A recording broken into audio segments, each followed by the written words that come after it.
Hi, I'm Ali Board and I am here with expert colourman Mark discussing the launch of my brand new range of watercolour paints. Hello. Hello. Really, really lovely to meet you and to be able to have spent the last few months working with you as well. I had absolutely no idea until we started working together how involved the process of actually creating a single tube of watercolour paint could be. So can you tell us a little bit more about how important each element of that process is? Yeah.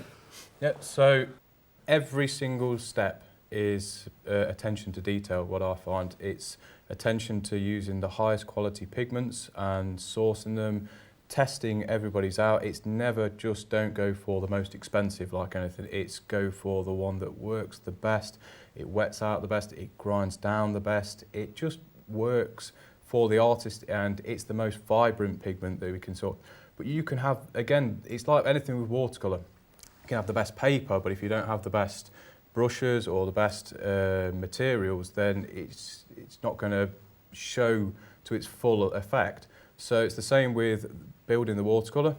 We use distilled water instead of tap water because there's elements in the tap water that are put there for drinking consumption, but will interfere with some of the chemical compounds what the pigments are made from. Again, we use the cordafan instead of the ground down gum arabic because, yes, ground down gum arabic, it dissolves over, it could dissolve overnight basically, so it's a very quick process, but in doing that you get that murky kind of solution which is not the same as that hand-picked selected where it's really transparent, you can see it in its glaze, its transparency. Everything about it is just better. It gives you a better quality, more vibrant watercolour. Yeah. And when you put in a good quality pigment to a good quality binder, it really shows through on the paper. As you know yourself, with like the granulation and things like that, it shows so much better with a better binder. And then obviously if you've got the right paper and you've got the right brushes and everything, it all comes together. It's an interesting concept, isn't it? Because I know that there will be people out there that say, oh, but I'm only a beginner. Why do I need to think about these things necessarily when I'm struggling with just the ability to lay it on the piece of paper? But what would your reaction be to something like that? A little goes a long way.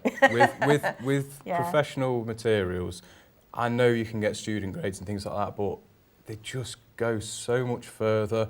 And they really show your ability in your painting. Just the materials will flow through. And if you get used to an artist quality paint, when you get to that kind of intermediate expert stage, you're already used to that kind of product anyway. Yeah, I'm so happy to hear you say that because I say that all the time, that actually your skill in learning to paint, no matter how you approach that, is always going to improve, isn't it? Yes. You're going to be climbing that sort of invisible creative ladder.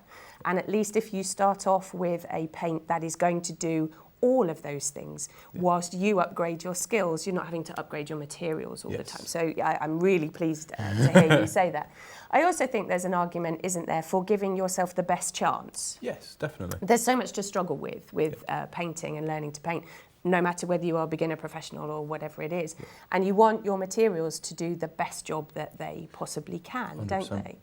And I think as well, it isn't, from speaking to you and working with you, it isn't just necessarily about the ingredients, is it? It's about that attention to detail that you clearly have in terms of things like the quality of the tube and how you go about it. And would you say that there are some elements that people out there might not be aware of, that their importance is sometimes greater than the content that goes in?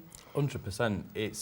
That's for like the chemist to make sure that they're doing is that fine attention to detail, not just picking just regular cordafan, looking for that hand-picked selected where a Sudanese woman will go round and physically pick it off the ground, the best looking ones with the less impurities and things like that, still in the water on site so that you just know that it's been done correctly, it's been stored correctly, you know exactly what's happened, the process it's gone through. Yeah. Again, and then sourcing your pigments directly from the manufacturer, if possible. It's not always possible, Yeah. but if you can, go to the manufacturer, go to their site, look around, ask them how they do things, and just, it fascinates me, in all fairness. Well, it fascinates me as well.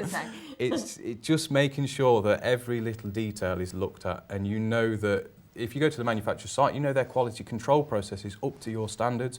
Yeah. You can just see how the workers, people are looking at the pigment and how they're handling it and things. It's just every little detail across the line all comes together into one tube of paint. That people out there might pick up that tube of paint and not necessarily know the backstory Yes. of those kind of things.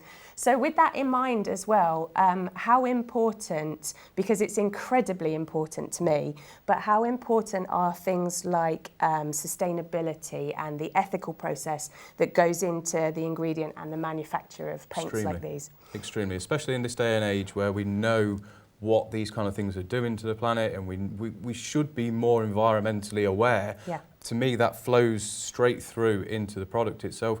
I don't use animal products for the sheer sake of what's the point? Yeah. I just don't see the point. Some people say honey adds luminosity and gloss, but gum arabic does that anyway, and so does glycerin, so there's no need. And some people say that honey is a humectant, but so is glycerin, it draws moisture from the air. So again, I understand it's great to have all these different types, but for us, I just don't see the point, and let the bees keep the honey. thing, really. But yeah, for me, it's extremely important. I mean, just sourcing like the iron oxide wasn't just something that just I thought I'll go and buy it from anybody. Right. It was as soon as I heard that yes, these guys make the best quality in the world. They're one of the biggest manufacturers.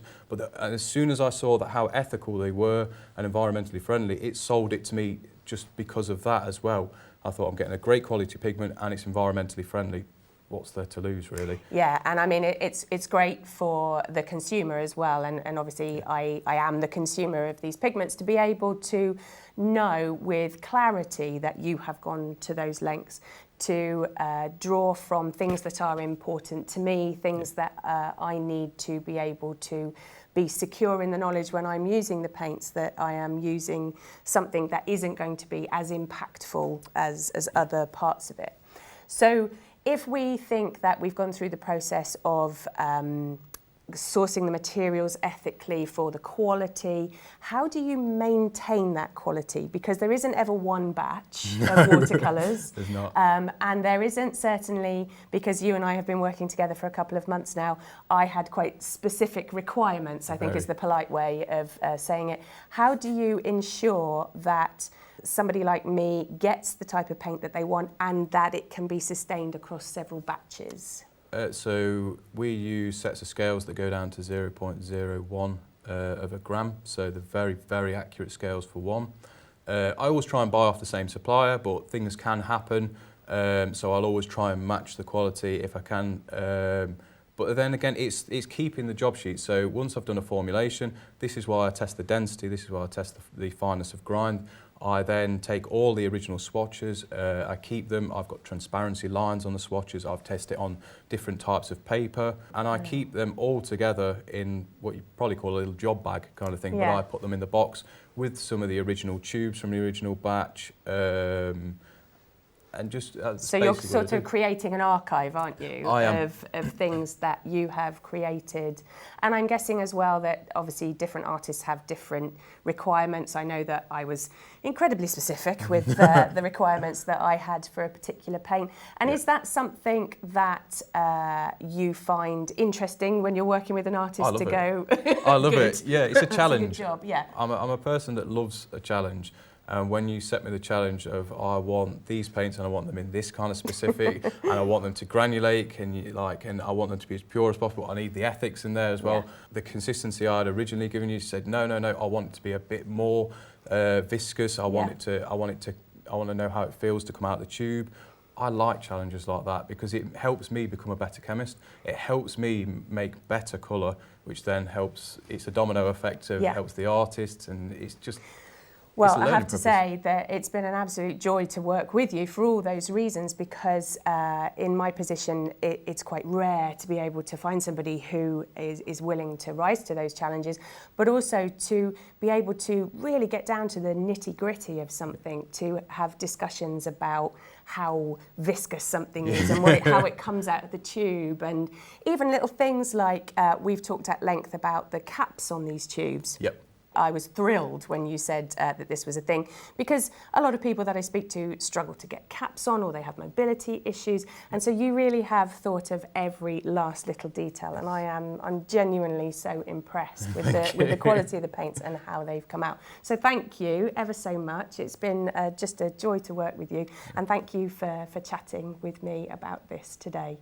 Thank you. So isn't that fantastic? Just so interesting to chat to Mark about the specifics of a brand spanking new range of watercolours. Thanks ever so much for watching, and I will look forward to catching up with you very soon.